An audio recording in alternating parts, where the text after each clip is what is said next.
Good morning my dear students, कैसे हो आप लोग सब? बढ़िया। Okay, today's lesson is home science का लेसन है हमारा वस्त्र परिसज्जा। मतलब क्या है? कपड़ों की फिनिशिंग। जो हम कपड़े पहनते हैं उनकी हम क्या करते हैं, पहनने से पहले, बनाने से पहले इनकी प्रॉपर फिनिशिंग होती है। परिसज्जा का मतलब है कपड़ों को दिया जाने वाला ऐसा उपचार या स्पर्श जिससे कि किसी भी कपड़े को उपयोग में लाना आसान हो सके और हम अच्छी तरीके से उस कपड़े को पहन सकें। ठीक है, फिर उसके बाद फिर हम चलते हैं। अब इसमें कैसे हम करेंगे इसको, वस्त्रों को प्रदान की जाने वाली परिसज्जा मतलब फिनिशिंग जो है कि उसको हम इसमें समझ पाएंगे। ठीक है, फिर उसके बाद कि किस तरीके से हम इसके गुणों को बढ़ाते हैं कपड़ों के को, उसको हम इस लेसन में समझ सकेंगे।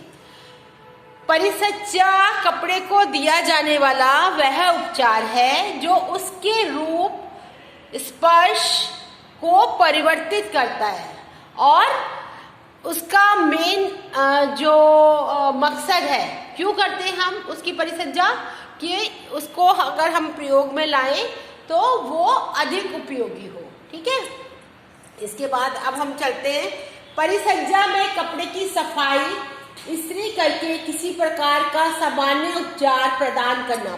मतलब सजाने का मतलब क्या है, कपड़े को कैसे सजाते हैं हम, कि उसको साफ करके उसके ऊपर प्रेस करके और छोटा मोटा जो भी है छोटा सा उसके ऊपर हम कोई ट्रीटमेंट करके, उपचार करके हम उसको आकर्षक और मोहक बनाने का काम करते हैं। ठीक है, परिसज्जित और अपरिसज्जित कपड़ों में कुछ महत्वपूर्ण अंतर होता है। जो अपरिसज्जित मतलब जो अगर सजे हुए कपड़े नहीं होते तो वो क्या होता है, वो देखने में फीके होते हैं, उनमें सलवट होती है और धब्बे होते हैं, टूटे हुए धागे होते हैं उसके अंदर, और मतलब वो अगर देखा जाए तो वैसे भी वो थोड़े सस्ते होते हैं और हम कोई भी ऐसा कपड़ा खरीदना पसंद नहीं करेंगे और मतलब हम ये चाहेंगे कि हमें अच्छी क्वालिटी का कपड़ा मिले।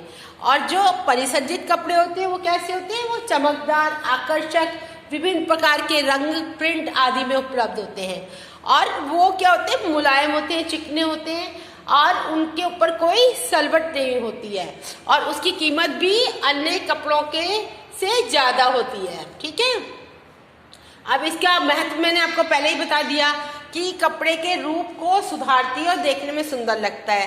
रंगाई तथा प्रिंटिंग के माध्यम से कपड़ों में विविधता उत्पन्न होती है। मतलब अगर हम एक ही कलर के कपड़े हम पहनते जाएंगे तो वो हमें अच्छे नहीं लगेंगे और जब हम उसका ट्रीटमेंट कर देते हैं तो उसको डिफरेंट कलर्स, डिफरेंट प्रिंट उसमें मिल सकते हैं। हमको कपड़े का जो हम अगर टच करते हैं तो वो भी बड़ा मतलब अच्छा सा अनुभव करते हैं, हल्का कपड़ा हो जाता है और ये जो कपड़ा है हमारा बहुत ही ज़्यादा उपयोगी भी हो जाता है और हल्के भार वाले कपड़ों को पहनने में हमें आसानी भी होती है। ठीक है, इसके बाद हम चलते हैं क्या है, कार्य के आधार पर अब किस तरीके से हम अलग अलग तरीके से कपड़ों को सजा सकते हैं या परिसज्जा कर सकते हैं। पहला क्या है कि एक तो हम पीले कपड़ों को सफेद बनाते हैं, जैसे कि उसके अंदर हम क्या करते हैं, विरंजन मतलब होता है जैसे कि हम उसमें जो है ब्लीच करते हैं उसको।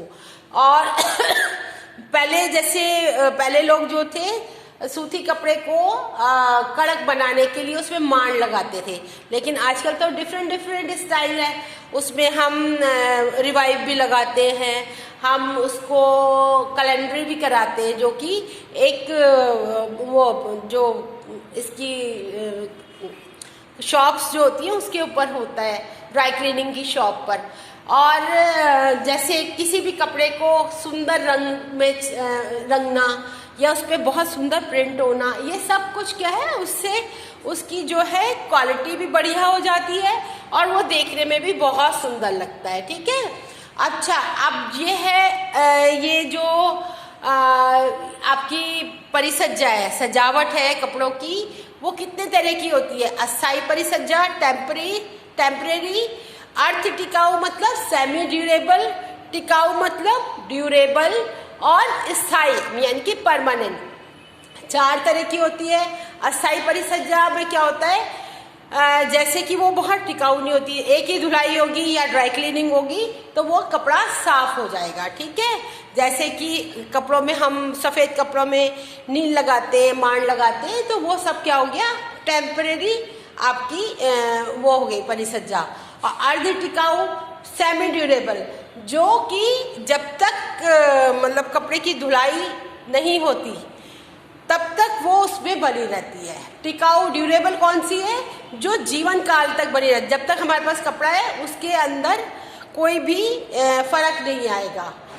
और स्थायी परमानेंट के अंदर क्या है कि जो कपड़ा है, क्या जैसे कि मतलब कोई कपड़ा है जिसमें कि हवा पास नहीं होती, या जो है कि अग्निरोधी होता है, मतलब उसमें जो वो फायर प्रूफ जो होता है, वो कपड़े जो है वो परमानेंट कपड़े हो जाते हैं, ठीक है।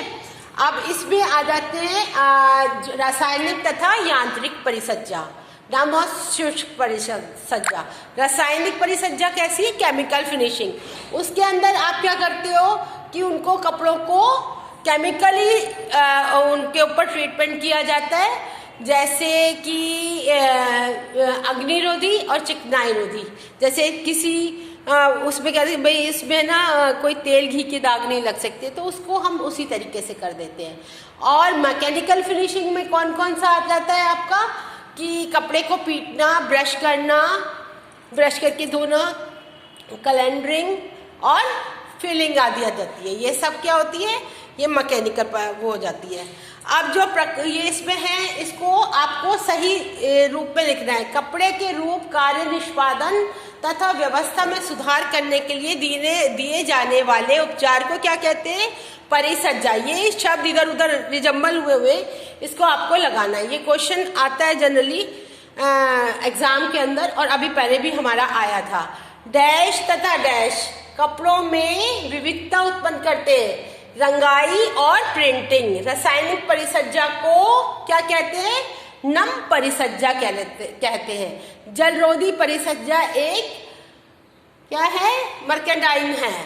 अच्छा, फिर उसके बाद इसमें हम चलते हैं, ब्लीचिंग का बताया मैंने आपको। ब्लीचिंग का बताया कि जब कपड़ा बहुत पीला हो जाता है तो सूती कपड़े को दिया जाने वाला एक रासायनिक उपचार है, यानी कि केमिकल ट्रीटमेंट है कपड़े के पीलेपन को निकाल करके उसको सफ़ेद बनाना, ठीक है।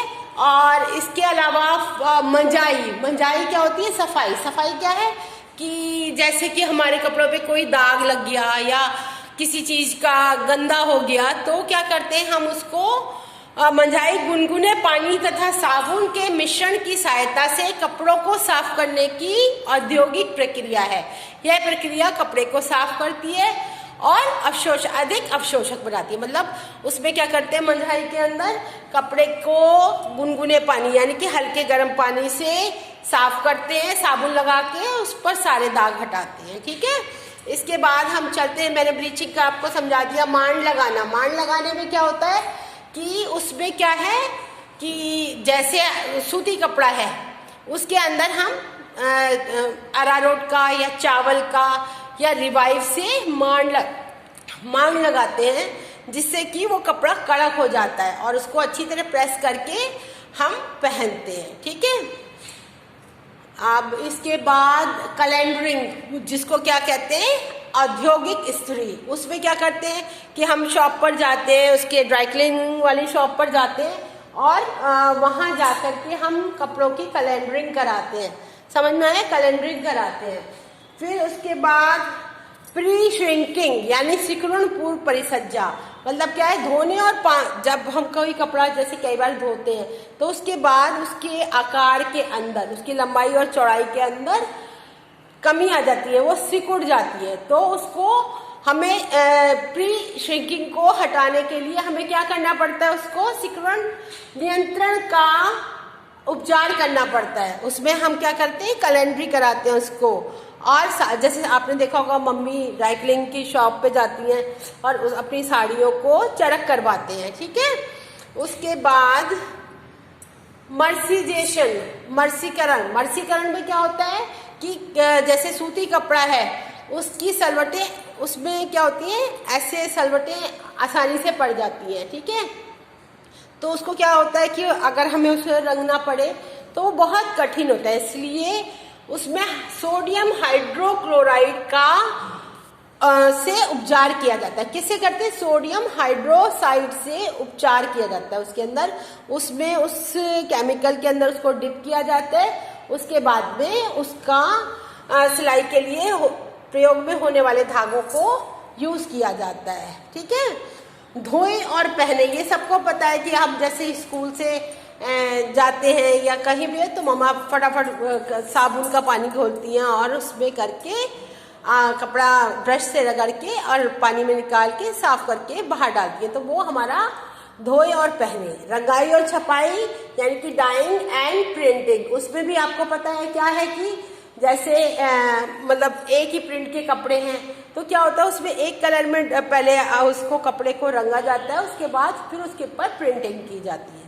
ठीक है। इसको मैंने आपको सारा कंप्लीट करा दिया है। अब इसमें आपको बताना है मंझाई एक परिसज्जा है। मंझाई एक परिसज्जा है ये जिसका प्रयोग कपड़ों को साफ करने के लिए किया जाता है। तो क्या है ये? बिल्कुल सही है, उत्तर ये है आपका सही उत्तर है।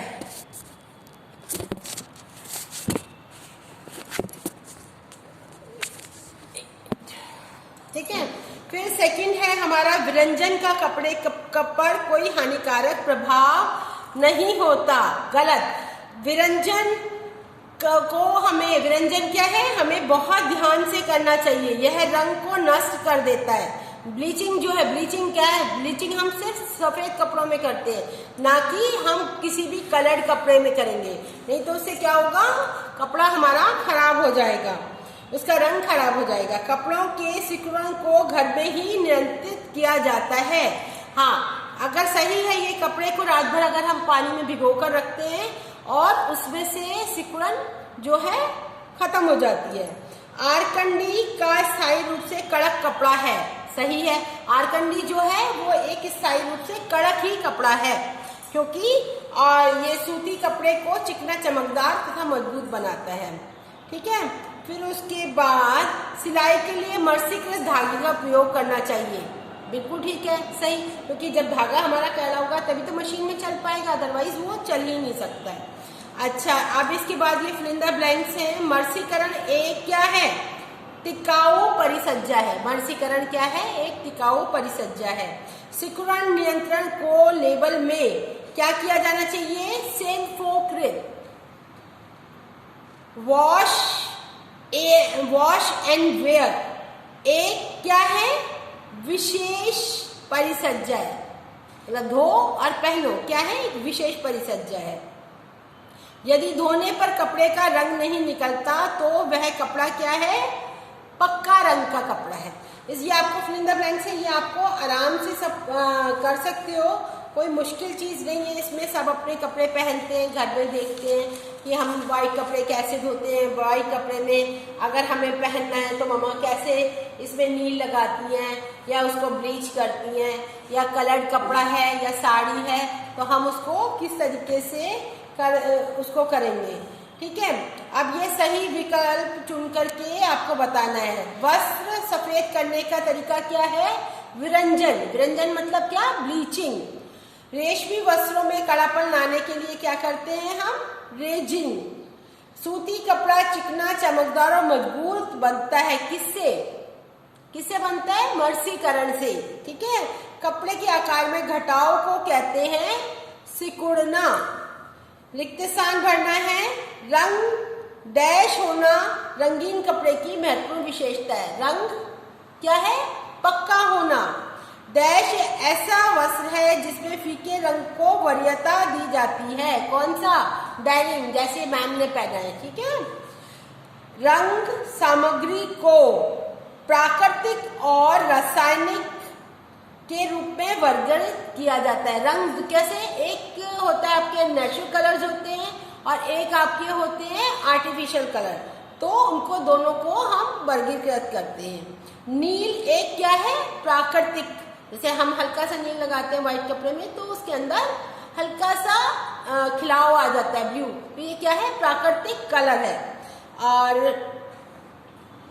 रासायनिक रंग डैश से प्राप्त नहीं होते, जो केमिकल आपके कलर्स हैं वो आपको कहाँ से नहीं मिलते, नेचुरल तरीके से नहीं मिलते, वो केमिकल से ही बनते हैं, ठीक है।